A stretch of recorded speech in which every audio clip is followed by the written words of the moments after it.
Bismillah. Assalamualaikum warahmatullahi wabarakatuh. Alhamdulillah. Alhamdulillah wa kafa. Salatu wassalamu ala nabiyyina Mustafa Muhammadin wa ala alihi wa sahbihi ahli sunnati wal wafa. Asyhadu an la ilaha illallah wahdahu la syarika lahu wa asyhadu anna Muhammadan abduhu wa rasuluhu la nabiyya ba'dahu amma ba'd. Ma'asyiral muhadirin, jamaah salat yang dirahmati Allah Subhanahu wa taala. Allah Subhanahu wa taala memerintahkan kepada kita untuk mencari nafkah yang mana hanya ada dua aktivitas nafkah yang dapat kita lakukan. Menjadi seorang pembisnis atau seorang karyawan. Menjadi pekerja atau yang mempekerjakan. Menjadi entrepreneur atau seorang worker. Dua-duanya adalah hal yang baik apabila dilakukan dengan penuh kejujuran, penuh profesionalitas, dan mencari keberkahan dari Allah Subhanahu wa taala. Para nabi pun begitu. Ada yang Allah tunjuk dijadikan sebagai seorang pekerja, ada yang Allah tunjuk sebagiannya menjadi seorang entrepreneur.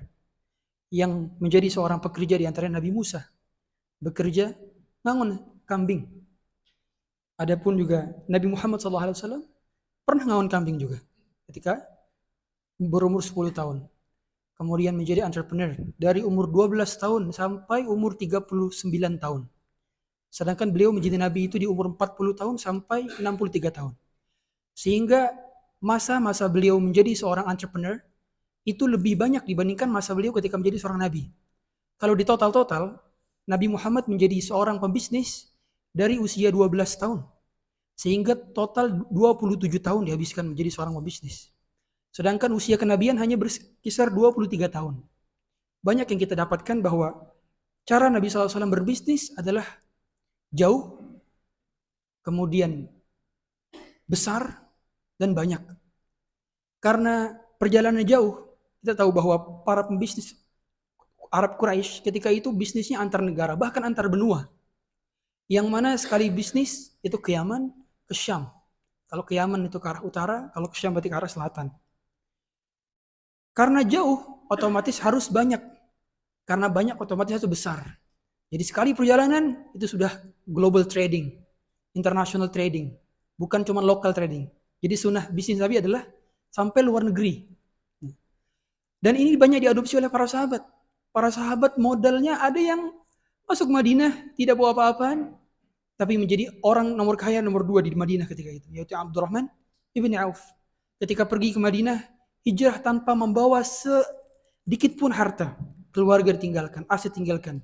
Hanya sebatang kara. Begitu ke Madinah, ditawarkan oleh Sa'ad bin Rabi', inna limalan, saya punya harta. Saya punya setengah harta yang untuk kamu, saya punya istri 2, satunya saya ceraikan setelah saya masa iddah selesai, untuk kamu saya berikan. Kemudian kata Abdurrahman bin Auf, barakallahu fi malika wa ahlik. Semoga Allah berkahkan rezekimu dan keluargamu. Walakin dullani 'ala suq. Tapi tunjukkan, cukup bagi saya tunjukkan di mana pasar. Pada hari itu dia berbisnis, jadi apa dia? Jadi reseller. Enggak punya modal. Modal dengkul saja. Modal menjual punya orang. Tapi 3 bulan di Madinah menjadi orang nomor 2 terkaya di Madinah. Karena ketika itu dia bangun kepercayaan, bangun trust. Gimana caranya? Semua orang di Madinah 3. Kalau enggak dia beli produknya Abdurrahman bin Auf, kalau enggak dia menjadi resellernya Abdurrahman bin Auf, kalau enggak dia disedekahkan oleh Abdurrahman bin Auf. Jadi Abdurrahman ngasih sedekah kepada sepertiga Madinah. Artinya kalau di masyarakat dikasih sedekah, belinya juga ke produk Abdurrahman bin Auf lagi. Nah, begitu pula hendaknya kita, kalau kita mampu beli produk muslim, beli produk muslim. Kalau kita mampu beli produk saudara kita, beli produk saudara kita.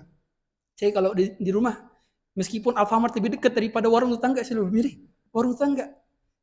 Karena keuntungan yang dia dapatkan, dia orangnya sholat, dia pergi ke masjid. Kita lebih pengen harta yang didapatkan oleh seorang muslim tentu akan lebih bermanfaat. Jadi masjid, dia pergi haji dan umroh, lebih kita senangi. Makanya hendaknya kita lebih pilih produk muslim daripada produk selain daripada muslim. Semoga Allah berkahi kita semua.